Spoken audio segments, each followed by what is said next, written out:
मेरे प्यारे साथियों, आपका हमारे चैनल बालाजी महाकाल में वेलकम है। साथियों, अगर कहानी आपको अच्छा लग रहा है तो लाइक करें, शेयर करें अपने दोस्तों को, ताकि वो भी कहानी का आनंद उठा सके। एपिसोड 836 असुर। विपिन और असुर दोनों की लड़ाई का इरादा चरम पर था। लगभग एक ही समय में उसकी आंखों में प्रकाश की एक किरण चमकी। वे जहां खड़े थे वहां से अचानक गायब हो गए। वे कहां चले गए? विप्लव कुमार व अन्य लोग उन्हें ध्यान से देख रहे थे। अगले ही पल क्लैंग युद्ध के मैदान के केंद्र में एक तेज आवाज गूंज उठी। एक चमकदार तलवार की रोशनी और एक ऊंची कुल्हाड़ी आपस में टकराई। उसके स्वॉर्ड हार्ट की शक्ति उनकी चेतना के समुद्र में चरम पर पहुंच गई थी। विपिन ने स्टार रिवर सीक्रेट स्किल को पूरा खेल दिया था और अपनी आक्रामक शक्ति को 33 गुना बढ़ा दिया। हालांकि उसे बढ़त हासिल नहीं हुई, उसने केवल असुर के हमले को रोका। आपने अपनी आंखों में जोश के संकेत के साथ असुर ने विपिन की ओर देखा और ठंडी खर्राटे ली। फिर उसने फिर से प्रहार किया। हर बार जब वह आगे बढ़ता था तो कुल्हाड़ी की परछाई दिखाई देती थी। ऐसा लगता था जैसे वे पहाड़ों को तोड़ रहा हो और अनंत क्षेत्र के चरण 3 में विशेषज्ञों को कुचल सकते थे। थोड़ी ही समय में उसने कम से कम 1 दर्जन हमले किए। वह शुद्ध शक्ति से अपने प्रतिद्वंदी को दबा रहा था। तुम डटकर खेलना चाहते हो, मैं तुमसे नहीं डरता। विपिन बिल्कुल भी नहीं डरा।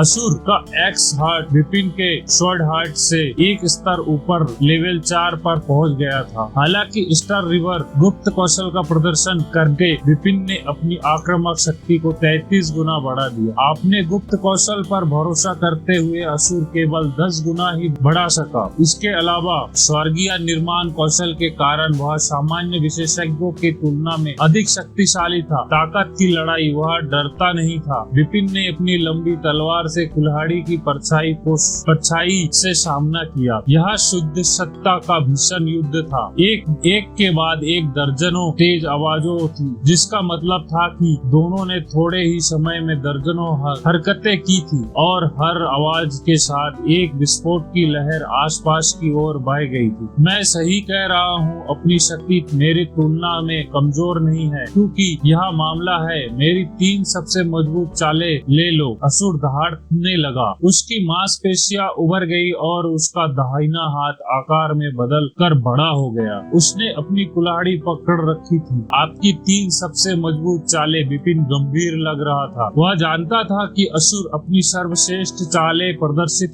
करने वाला है। पहली चाल स्काई स्प्लिटर। असुर ठंडा लग रहा था। उसने अपने दाहिने हाथ से अपनी कुल्हाड़ी पकड़ रखी थी। उसने भयानक शक्ति एकत्रित हो रहा था। अगले ही पल विशाल कुल्हाड़ी चली। कुल्हाड़ी की परछाई विपिन की ओर टूट पड़ी। जैसे ही कुल्हाड़ी की परछाई दिखाई दी, ऐसा लगा मानो आकाश 2 भागों में बट गया हो। विपिन ने अपनी आंखें सिकोड़ ली। उन्होंने अपनी सम्राट तलवार निकाली। उन्होंने असीम स्वर्ग तलवार कला की पहली चाल प्रदर्शित की, विनाश तलवार चाल। टकराना। जोरदार धमाके के साथ वे दोनों एक साथ पीछे की ओर गिर पड़े। आगे है। जैसे ही उसने विशाल कुल्हाड़ी फिर से उठाई, असुर की आंखें चमक उठी। दूसरी चाल अर्थ स्प्लिटर। एक और कुल्हाड़ी की परछाई जमीन को चीरते हुए निकली। जाहिर है कि यह परछाई कुल्हाड़ी से अधिक शक्तिशाली था। विपिन ने तुरंत असीम स्वर्ग तलवार कला का दूसरा चाल दानव वन तलवार पर चाल का प्रदर्शन किया। टकराना। विपिन कई कदम पीछे गिर गया,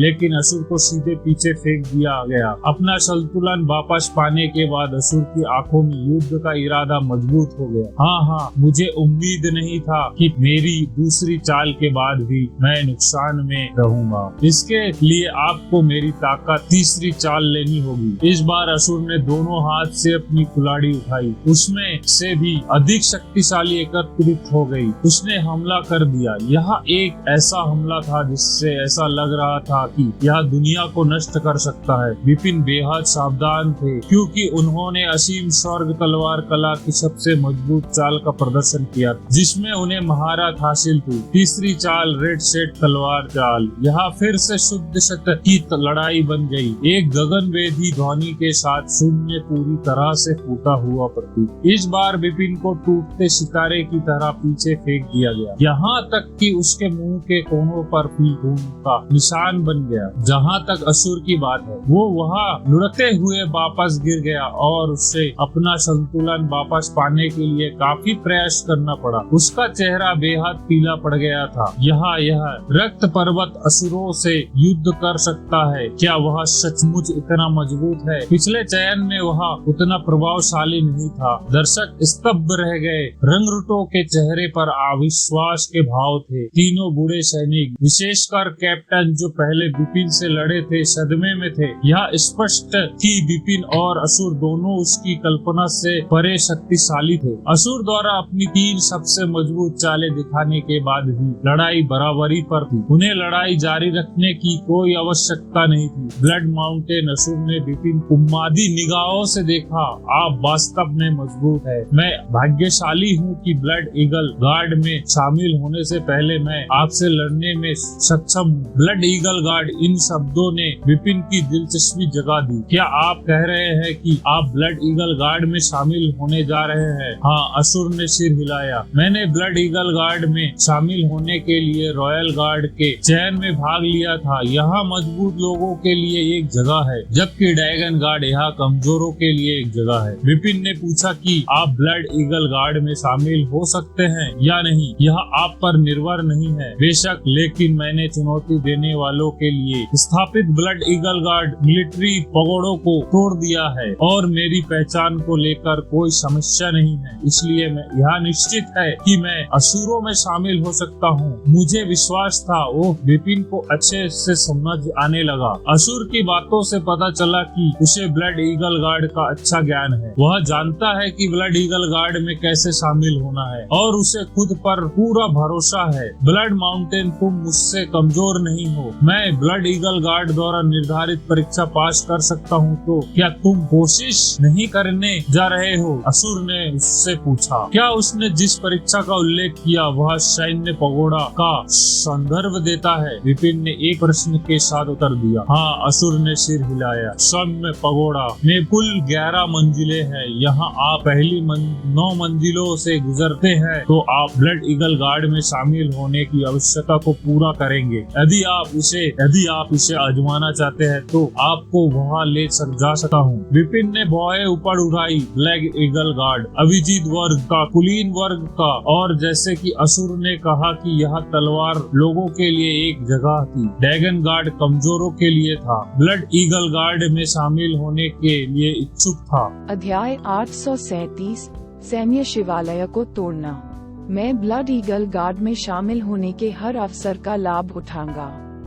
मैं मिलिट्री पगोडा में प्रयास करना चाहता हूँ। क्या आप मुझे रास्ता दिखा सकते हैं? मेरे साथ आओ। तब असुर ने सहमति दी। विपिन ने विप्लव कुमारन और अन्य को अपनी योजना समझाई और असुर का सैन्य शिवालय तक पीछा किया। Blood eagle guard royal guard में कुलीन वर्ग का एक विशेष संगठन था। जुड़ने के लिए सबसे पहले शक्तिशाली होना जरूरी था। रॉयल गार्ड ने चुनौती देने वालों की शक्ति का परीक्षण करने के लिए विशेष रूप से सैन्य पगोडा की स्थापना की थी। बैरक के मध्य में काला शिवालय ऊंचा खड़ा था। ये रहा। असुर विपिन को पगोडा के सामने वाले दरवाजे तक ले गया। इस टावर में परीक्षण बहुत ही असामान्य है, लेकिन 9वीं मंजिल तक पहुंचने में आपके लिए कोई समस्या नहीं होनी चाहिए। एक बार जब आप सफल हो जाते हैं तो आप ब्लड ईगल गार्ड में शामिल होने के लिए आवेदन कर सकते हैं। मैंने देखा। विपिन ने धन्यवाद कहा। आगे बढ़ो। तब असुर ने कहा। बिना किसी हिचकिचाहट के विपिन काली मीनार में घुस गया। वह पहली मंजिल पर पहुंचे। ये फर्श बहुत सख्त विशेष सामग्रियों से बना हुआ एक चौड़ा मैदान था और बीच में एक ठंडी आकृति खड़ी थी। एक नजर में विपिन बता सकता था कि यह एक कठपुतली लड़ाकू था।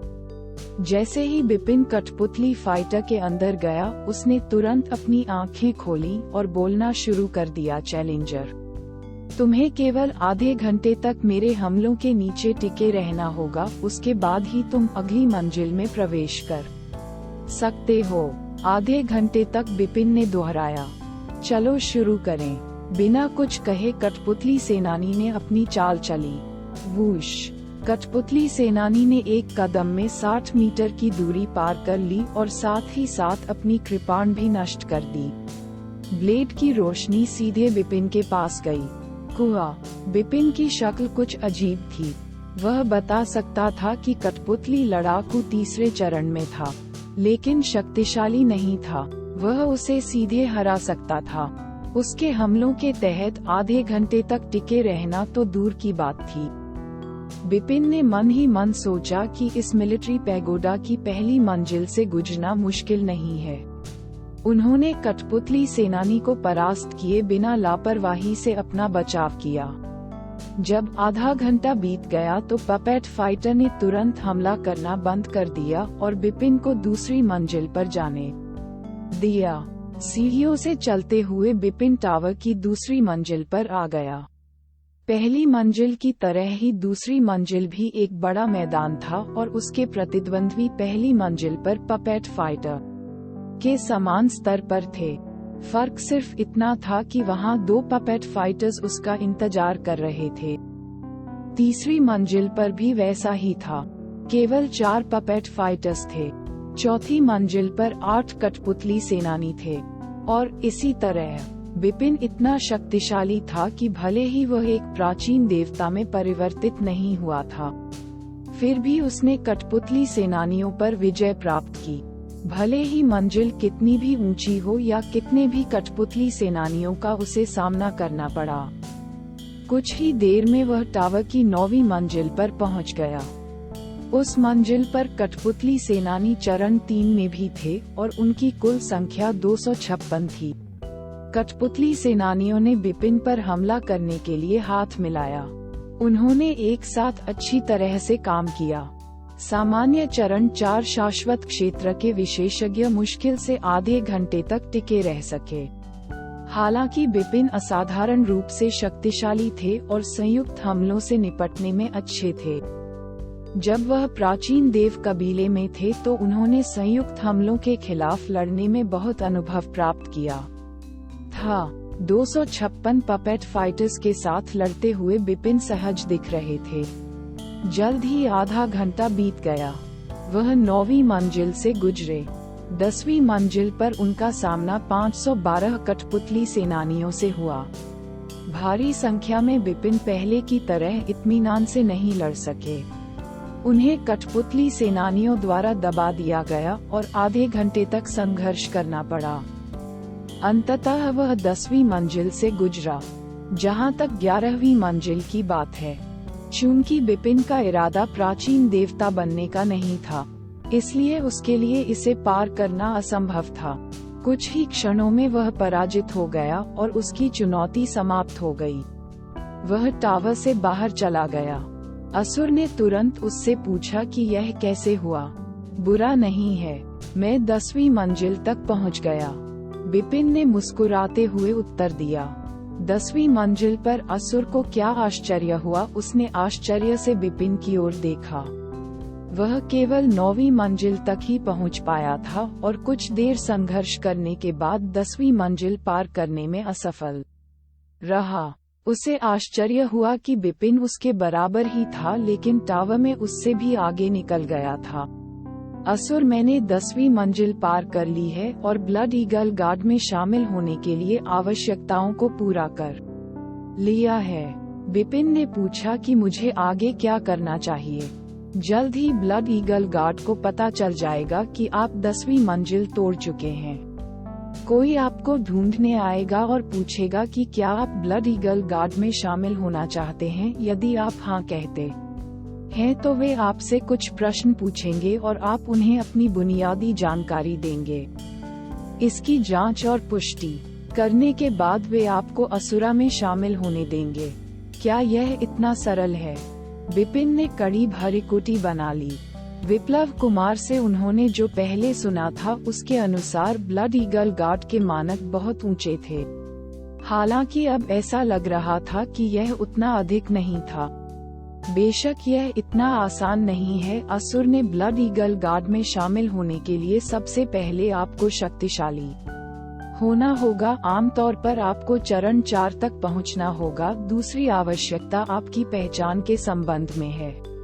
पहचान बिपिन भ्रमित था।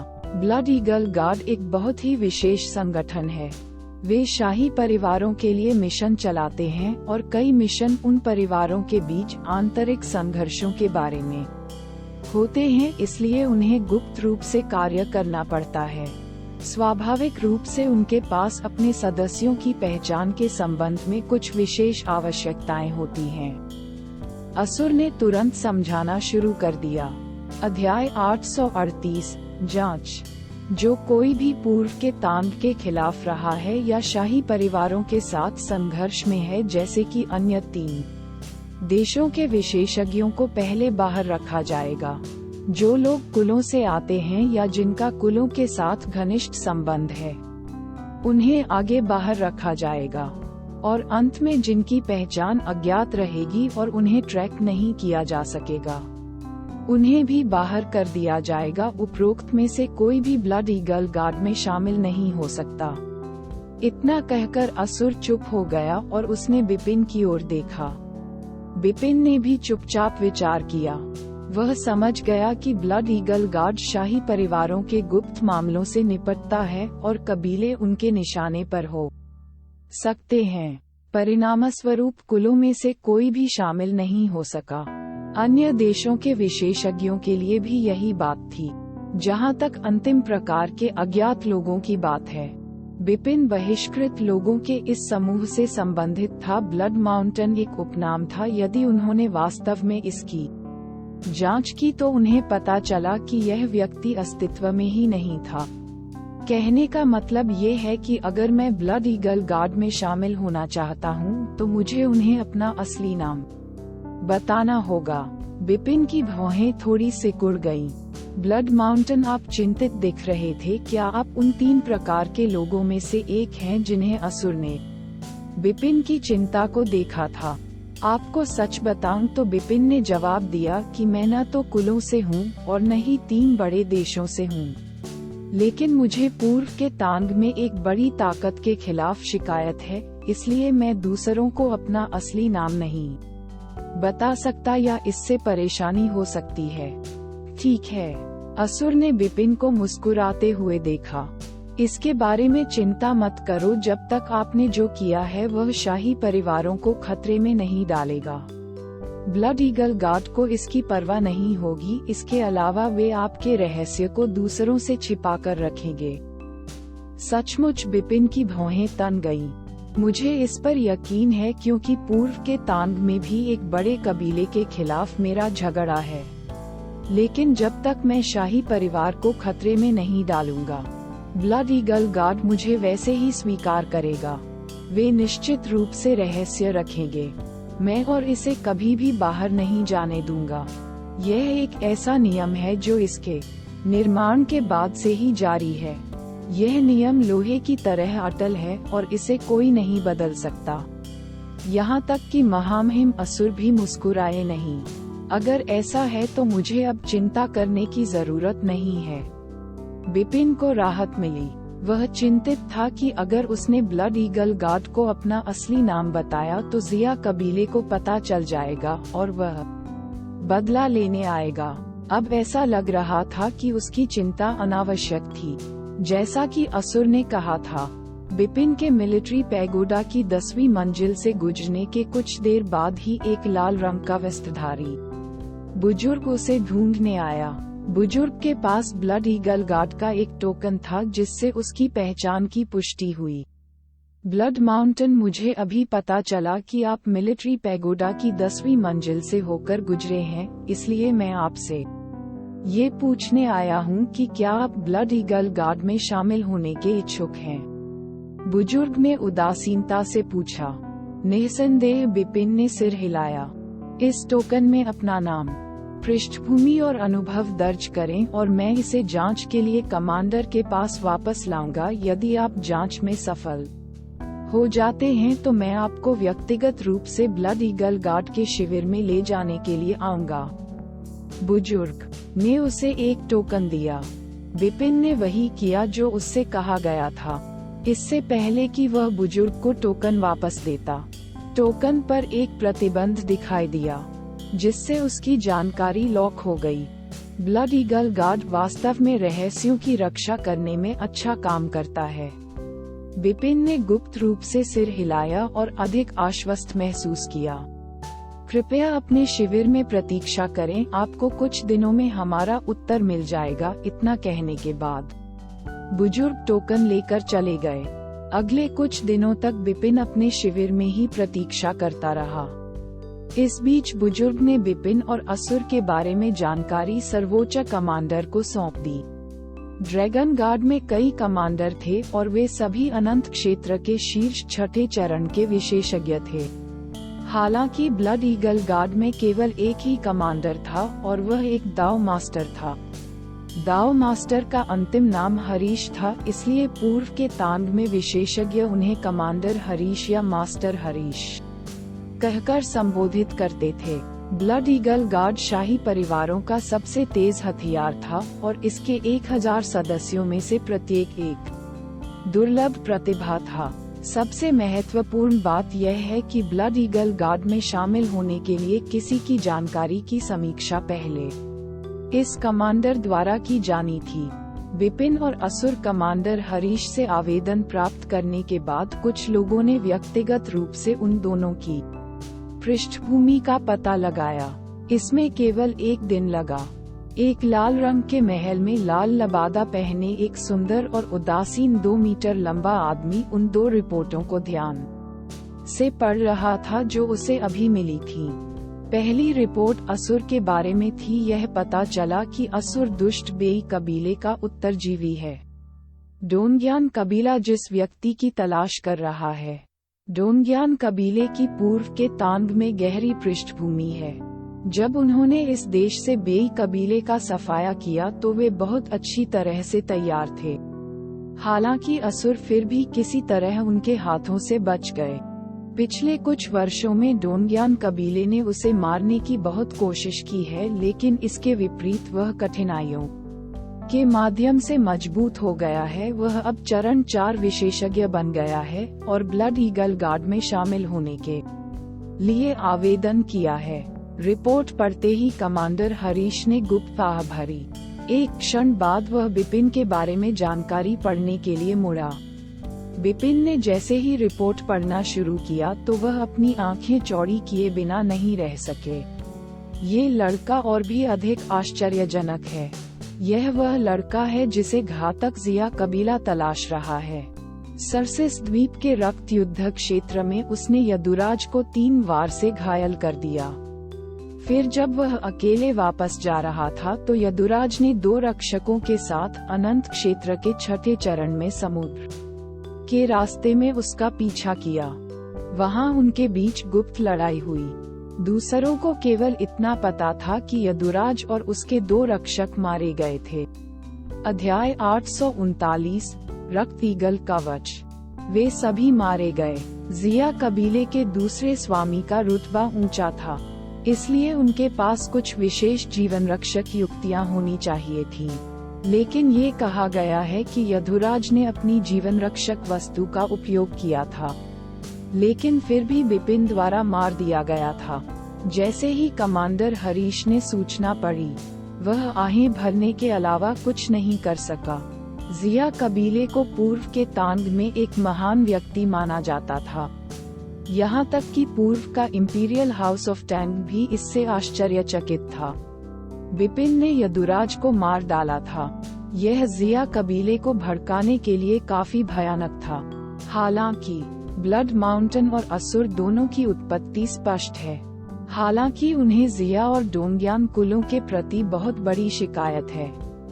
इसका इंपीरियल हाउस से कोई लेना देना नहीं है, इसलिए वे स्वीकार्य हैं। कमांडर हरीश ने दोनों उम्मीदवारों के बारे में जानकारी की सावधानी पूर्वक जांच की और फिर ब्लड माउंटेन और असुर को स्वीकार करने का आदेश दिया। लाल रंग का लबादा पहने वह बुजुर्ग जो विपिन से मिला था, उन दोनों लोगों को लेने के लिए निकला। 3 आकृतियां नीले आकाश में दौड़ीं। विपिन और असुर अपने दिलों में उम्मीद की किरण लेकर बुजुर्ग के पीछे चले गए।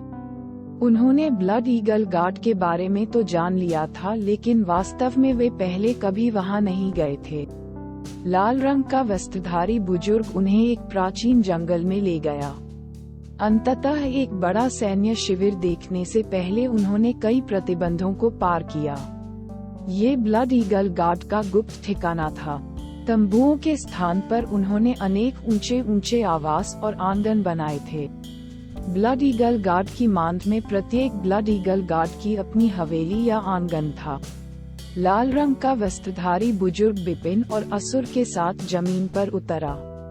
यहाँ आपके आईडी टोकन है। लाल रंग के कपड़े पहने बुजुर्ग ने उनमें से प्रत्येक को एक कांस्य टोकन दिया। लाल रंग के सिक्कों पर एक सजीव खूनी चील उकेरी गई थी। वे बहुत शक्तिशाली और दबंग लग रहे थे। ये टोकन आपकी पहचान को ब्लड ईगल गार्ड के रूप में प्रमाणित करता है, लेकिन जब तक ये बिल्कुल महत्वपूर्ण न हो, बाहर कोई कार्य करते समय अपनी पहचान उजागर न करें। समझे कि लाल रंग के कपड़े पहने बुजुर्ग ने कहा। ठीक है। बिपिन और असुर दोनों ने सिर हिलाया। उन्होंने तुरंत टोकन प्राप्त किए और फिर उन्हें बांधने के लिए अपने खून का इस्तेमाल किया। आप दोनों अभी ब्लड ईगल गार्ड में शामिल हुए हैं, इसलिए मैं आपको हमारे संगठन का संक्षिप्त परिचय दूंगा। लाल रंग के कपड़े पहने बुजुर्ग ने नए लोगों के साथ आगे बढ़ते हुए इसके बारे में बात करना शुरू कर दिया। चूंकि आप दोनों रॉयल गार्ड से हैं, इसलिए आपने निश्चित रूप से ब्लड ईगल गार्ड के बारे में बहुत कुछ सुना है। इसलिए मुझे इस बारे में अधिक बात करने की आवश्यकता नहीं है कि ब्लड ईगल गार्ड किसके लिए जिम्मेदार है। मैं आपको कुछ नियम बताना चाहता हूँ। सबसे पहले ब्लड ईगल गार्ड में एक कठोर पदानुक्रम है। ब्लड ईगल गार्ड को 3 स्तरों में विभाजित किया गया है।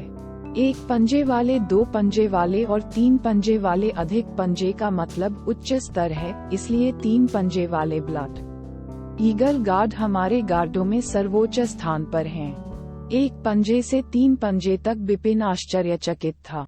जब वह प्राचीन विश्व में थे तब तियानजोंग राजवंश में गोल्डन ड्रैगन गार्ड थे, जिनकी रैंकों को पंजे द्वारा चिन्हित किया गया था।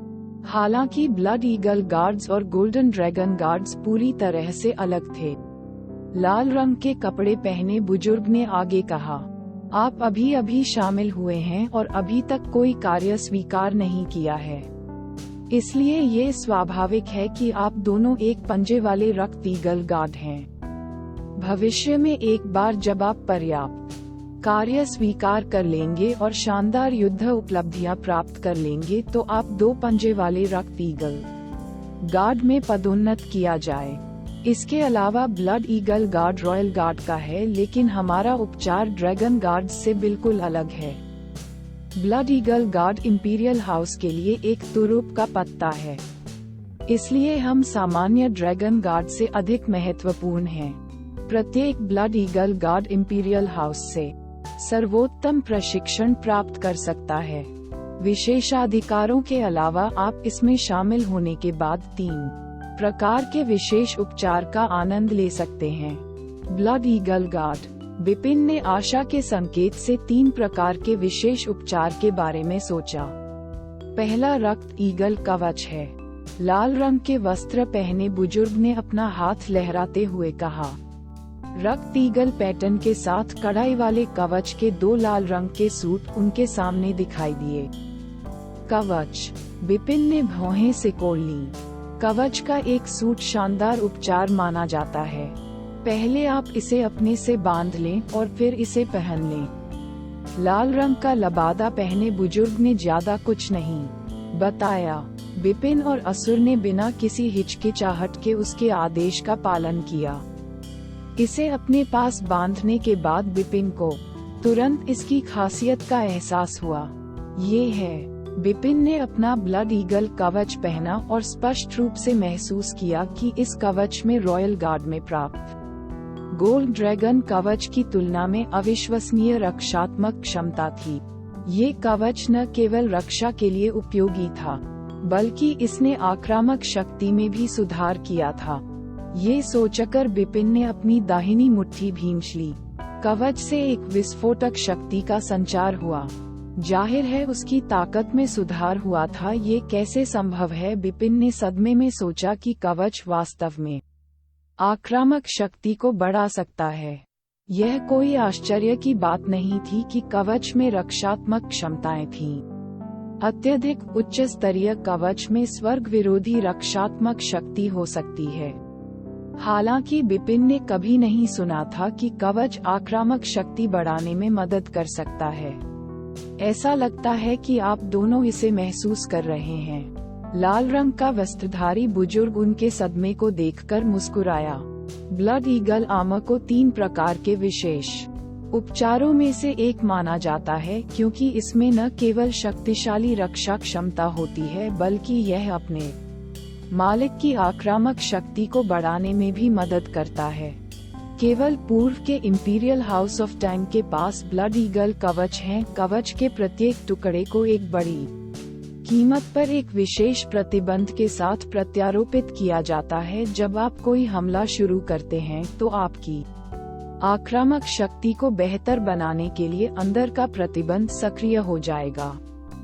निसंदेह आप दोनों केवल एक पंजे वाले रक्त ईगल गार्ड हैं और आपको जो मिलता है वह प्रथम श्रेणी का कवच है। यदि आप 2 पंजे या 3 पंजे वाले रक्त ईगल गार्ड में प्रगति करते हैं तो आप दूसरे रैंक या तीसरे रैंक कवच प्राप्त करेंगे।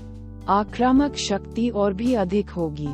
जहां तक मेरी समझ है, तीसरी श्रेणी का कवच किसी व्यक्ति की आक्रामक शक्ति को दोगुना करने में मदद कर सकता है।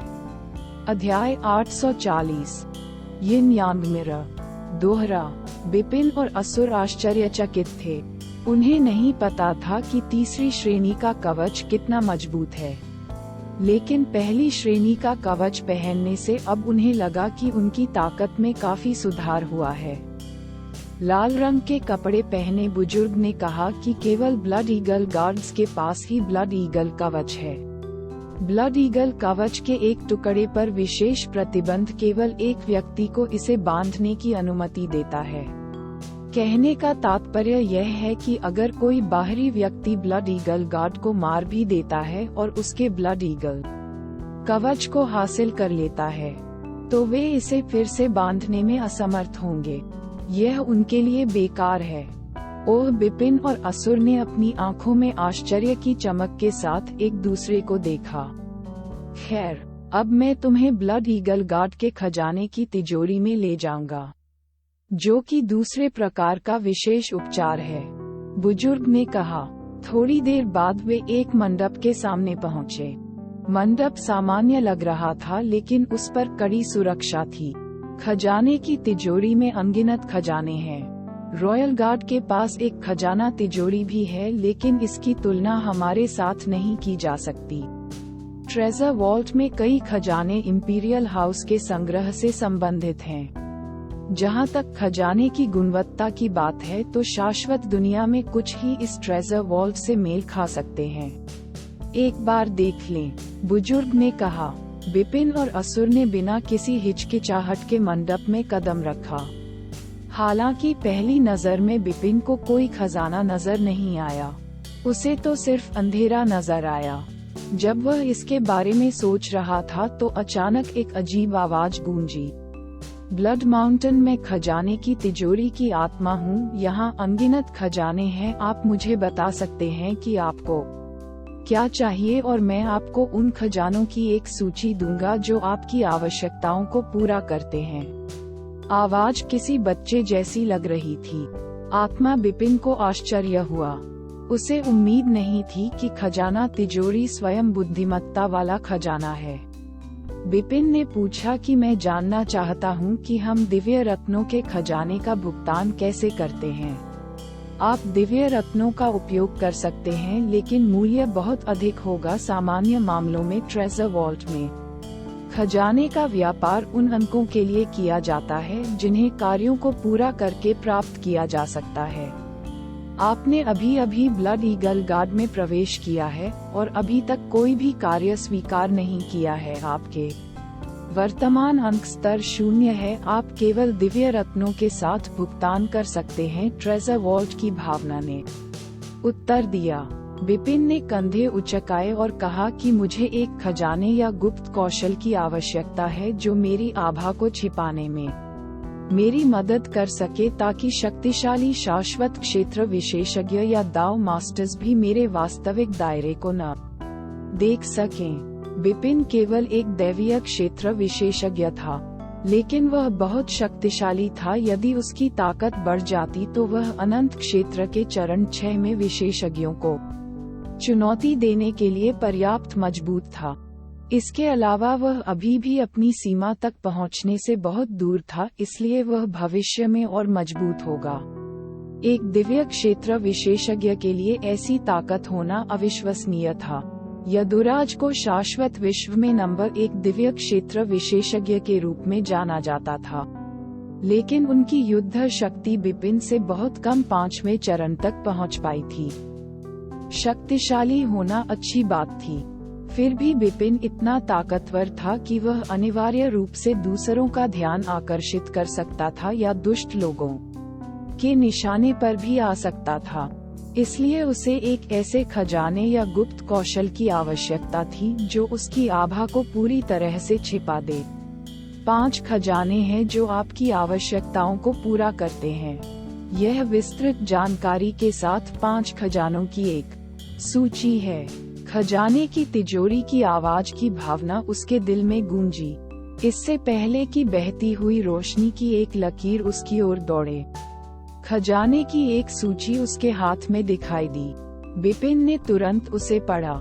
5 खजानों में 3 विशेष रूप से निर्मित जादुई उपकरण और 2 उच्च स्तरीय गुप्त कौशल शामिल थे जो आभा को पूरी तरह से छिपा सकते थे।